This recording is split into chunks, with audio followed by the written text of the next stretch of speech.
नमस्ते. तमाम महाराष्ट्रातील S T कर्मचाऱ्यांना माझा सप्रेम जय महाराष्ट्र. मित्रांनो, गेल्या काही दिवसांपासून एस टी महामंडळातील आपल्या ज्या काही संघटना आहेत त्या प्रत्येक संघटनेचे नेते प्रशासनाकडे सरकार दरबारी पत्रव्यवहार करत होते. काही संघटनांनी आंदोलनाची भूमिकासुद्धा घेतलेली होती. पण मित्रांनो, काही संघटना एकत्र आल्या, त्यांनी कृती समिती स्थापन केली आणि या कृती समितीच्या माध्यमातून सुद्धा पत्रव्यवहार करण्यात आला. पण हे सगळं घडत असताना दुसऱ्या बाजूला आपले लाडके परिवहन मंत्री माननीय प्रतापजी सरनाईक साहेब यांनी 11 जून 2026 रोजी मध्यवर्ती कार्यालयातील हॉलमध्ये सगळ्या संघटनांच्या प्रतिनिधींसोबत एक विस्तृत अशी बैठक घेतली. या बैठकीमध्ये एस टी कर्मचाऱ्यांचे सगळे प्रश्न परिवहन मंत्र्यांनी ऐकून घेतले आणि ऐकून घेतल्यानंतर सदर बैठकीच्या वेळेला परिवहन मंत्र्यांनी प्रशासनातील अधिकाऱ्यांच्या सोबत चर्चा करून जो काही एस टी महामंडळातील कर्मचाऱ्यांना मिळणारा महागाई भत्ता होता तो 53% वरून 58% करण्याचा एक महत्त्वपूर्ण निर्णय घेतला गेला.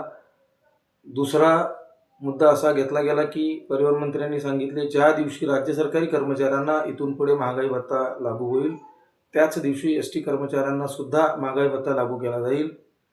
तिसरा महत्त्वाचा निर्णय म्हणजे 2016 ते 2020 या कालावधीतील घरभाडे भत्त्याचा जो काही फरक थकीत होता तो साधारण 100 कोटी रुपयांचा घरभाडे भत्ता देण्याचे सुद्धा परिवहन मंत्री महोदयांनी मान्य केलेले आहे. त्यानंतर भविष्यात पगारवाढीसाठी राज्य शासनावर अवलंबून राहायला लागू नये म्हणून राज्य परिवहन महामंडळाचे उत्पन्न वाढवण्यासाठी महामंडळामध्ये अस्तित्वात असलेल्या ज्या काही संघटना आहेत त्या सर्व संघटनांचा एक प्रतिनिधी आणि प्रशासन मिळून एक कमिटी स्थापन करण्याचा निर्णयसुद्धा परिवहन मंत्र्यांनी त्याच दिवशी घेतला गेला. त्यानंतर अजूनही एस टी कर्मचाऱ्यांच्या समस्या संपलेल्या नाहीत, त्यासाठी अजून आर्थिक मदतीची आपल्या परिवहन महामंडळाला गरज आहे. त्यामुळं या गोष्टीची पूर्तता करण्यासाठी मुख्यमंत्री माननीय देवेंद्रजी फडणवीस साहेब, उपमुख्यमंत्री माननीय एकनाथभाई शिंदे साहेब यांच्याबरोबर सर्व संघटना प्रतिनिधींची बैठक लावून घेण्याचे महत्त्वाचे निर्णयसुद्धा परिवहन मंत्री महोदयांनी घेतला. त्यानंतर मित्रांनो, या 5 मागण्या परिवहन मंत्र्यांनी जाहीर केल्यानंतर सुद्धा काही संघटना आंदोलनावर ठाम राहिल्या. पण शिवपरिवहन सेनेने मुख्यमंत्र्यांच्या बैठकीच्या अगोदरच आपण असा काही आंदोलनाचा पवित्रा घेणे योग्य नाही, कारण चर्चेचे दरवाजे अजून संपलेले नाहीत, म्हणून परिवहन मंत्र्यांनी त्यांच्या स्तरावर जे काही देऊ केलं त्याबद्दल त्यांचे आभार मानण्यासाठी 12 जून 2026 रोजी परिवहन मंत्र्यांच्या मंत्रालयातील दालनामध्ये आमचे नेते शिवपरिवहन सेनेचे संस्थापक अध्यक्ष माननीय आनंदराव अडसूळ साहेब, कार्याध्यक्ष माननीय सुनीलजी साळवी साहेब, तसेच बँकेचे संचालक, त्याचबरोबर शिवपरिवहन सेनेचे एस टी युनिटचे बरेच पदाधिकारी. मित्रांनो, या सर्व आमच्या शिष्टमंडळाने परिवहन मंत्र्यांची ज्यावेळेला त्यांच्या दालनामध्ये भेट घेतली त्यावेळेला अनौपचारिकरित्या तिथे चर्चा चालू झाली आणि त्या चर्चेमध्ये अडसूळ साहेबांनी जी काही पत्रव्यवहार केलेले मुद्दे होते ते पुन्हा एकदा परिवहन मंत्र्यांच्या सोबत चर्चा करायला सुरुवात केल्यानंतर आभाराच्या बैठकीमध्ये सुद्धा पुन्हा एकदा एस टी कर्मचाऱ्यांच्या प्रश्नांसंदर्भात परिवहन मंत्री आणि अडसूळ साहेब यांच्यात सविस्तर विस्तृत अशी चर्चा झाली. त्या चर्चेनंतर मित्रांनो, अतिशय चांगले 2 महत्त्वाचे अजून मुद्दे शिवपरिवहन सेनेच्या माध्यमातून परिवहन मंत्र्यांनी मान्य केलेले आहेत. त्यातील पहिला मुद्दा म्हणजे 2021 साली जो काही आपला संप झाला त्या संप कालावधीमध्ये जवळपास 6 महिने आपली वार्षिक वेतनवाढ पुढे गेलेली होती. त्यामुळं आपले प्रचंड मोठे नुकसान झालेले होते. किंबहुना 2021 आणि 2022 या 2 वर्षातील ग्रॅज्युइटीसुद्धा बुडालेली होती. त्यामुळे सेवानिवृत्त झालेल्या लोकांना लक्षात येत होते की सेवानिवृत्तीनंतरचे लाभ ज्यावेळेला मोजले जात होते त्यावेळेला जवळपास 4-4, 5-5 लाख रुपयांचे नुकसान झाल्याचे निदर्शनास आले.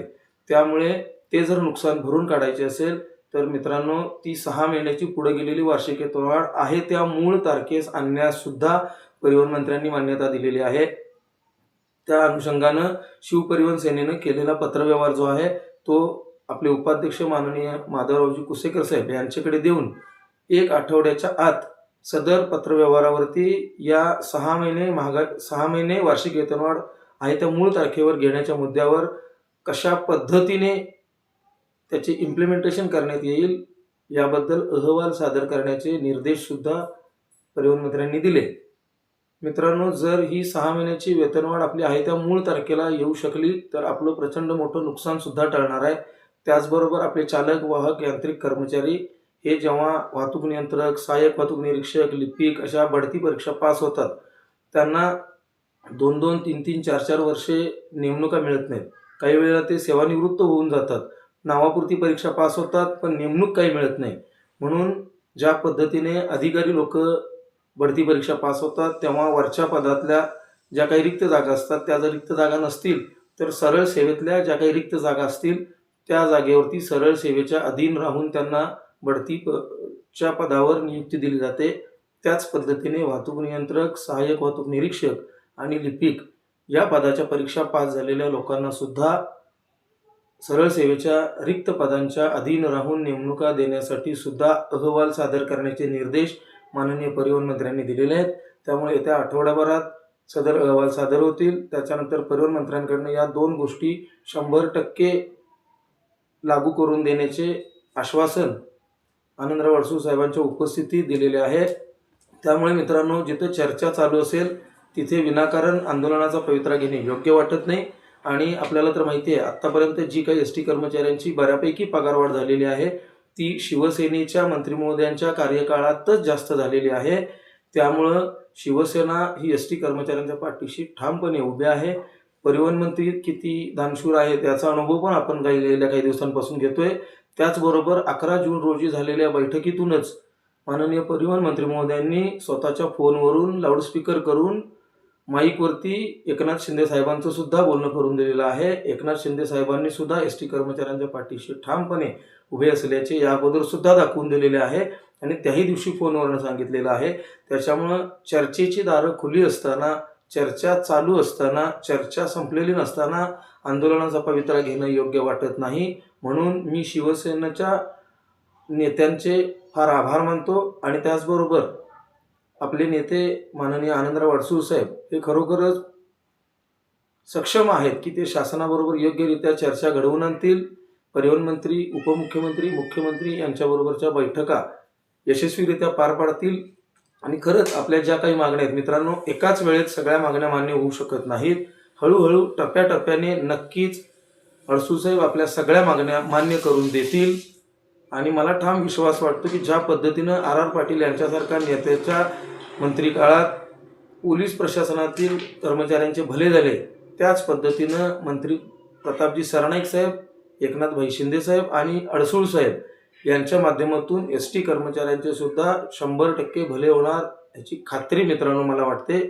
त्यामुळे माझे एस टी महामंडळातील सर्व संघटनाचे पदाधिकारी, त्याचबरोबर सर्व कर्मचारी या सर्वांना माझे आवाहन राहील की कुणीही संपाच्या गोष्टी करण्यापेक्षा चर्चेतून मार्ग काढावा.